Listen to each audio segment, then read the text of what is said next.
J'étais enfant de cœur à partir de, je sais pas, après la communion, vers 12 ans, 12-13 ans, jusqu'à assez tard, jusqu'à 16 ans. Alors figurez-vous que, étant gamin, on allait répondre la messe le matin. Alors c'était chacun notre semaine. La messe, mais avec le père Trollon, ça ne rigolait pas. Hein. Alors voyez-vous, à la maison, chez nous, on a été élevés dans la religion, mais pas dans la bigoterie, hein, parce que mes parents n'avaient pas le temps.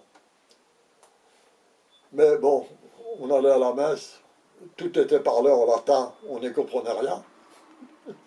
Est-ce que vous pouvez me parler de l'abbé Leclerc? Un jour, il s'est amené avec un ceinturon allemand. Il l'avait sur lui. Il nous fait voir. Et bon, dessus, là, il y avait un petit un curseur, là, pour... bon, c'était marqué Good Mitus. Gott mit uns. Hein? C'est-à-dire, oui. Je crois que ça voulait dire Dieu avec nous. Et il a demandé au copain, à Claude Rossignol, on habitait dans la même rue tous les deux, qui était bricoleur. Il dit, il faudrait que tu me mettes là-dessus, comment dirais-je, la croix des scouts. Et le père Leclerc, après, il se promenait en soutane, bien sûr, avec un ceinturon allemand, avec la croix scout. Il était gonflé, hein? Oui. Et le pauvre, je ne sais pas, quand ils l'ont arrêté, je ne sais pas, comme ils l'ont emmené à Saint-Pierre-du-Joquet, je ne sais pas s'il avait le ceinturon.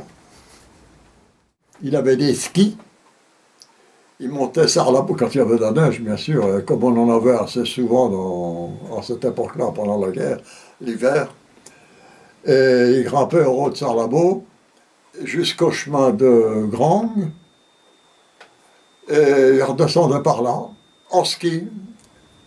Il faisait toute la descente de la route de Grang, c'est que ça démarre en haut sur la boue, puis ça descend, il y a des virants.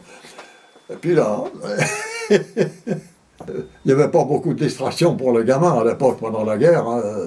Et le jeudi, c'était le patronage, au sergent d'Arc. Là. Il nous faisait aller comme un peu l'esprit scout, mais avec beaucoup plus de souplesse, quoi, oui. Et il avait formé le groupe de Cœurs Vaillants. Donc on faisait partie des Cœurs Vaillants. C'était son idée.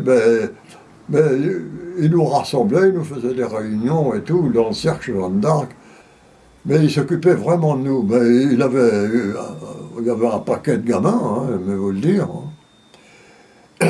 Et on allait se promener sur Cabourg. On montait là-haut aussi, à Fouché de Caraï. On y allait. Oui, quand les Allemands défilaient aussi, bien sûr, en chantant « Aïe, aïe, oh !»